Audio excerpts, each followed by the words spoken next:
জবেহের সময় কিছু কাজ আছে মাকরুহ।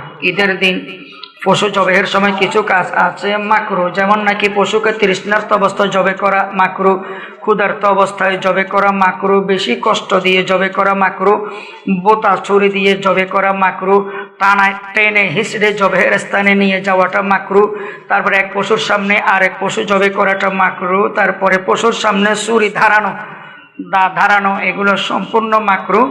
এবং কি পশুকে ফেলার পরে নাম বলে, অনেক একটা বিশাল নামের লিস্ট বাহির করে, অমুকের ছেলে, অমুকের নাতি, অমুকের নামে, এগুলো সম্পূর্ণ লোক দেখানো কোরবানি।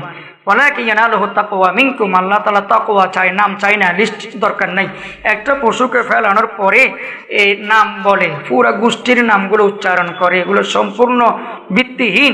যত তাড়াতাড়ি পারা যায় জবে করে দিবার। জবেহের দোয়া হচ্ছে বিসমিল্লাহি আল্লাহু আকবার। যিনি জবে করবেন, ছুরি চালাবেন, তিনিও পড়বেন এই দোয়াটা, আর তার সাথে যারা যারা আছেন সহযোগী তারাও এই দোয়াটি পাঠ করবেন। শরিকদার জবে করে কিন্তু টাকা নিতে পারবে না। অর্থাৎ আপনার সাথে কোরবানি দিচ্ছে একজন, উনি জবে করে, উনি জবেহের হাদিয়া টাকা নিতে চাচ্ছে না। নিজের পশু নিজে জবে করে টাকা নেবেন কেন? তবে কোনো বাহিরের কোনো মানুষ যদি জবে করে, কোনো আলেম হুজুর যদি জবে করে, তাকে এই বাবদ হাদিয়া দিতে পারবেন। তবে জবে করার বিনিময়ে চামড়া দেওয়া যায়জ নাই, গোশত দেওয়া যায়জ নাই।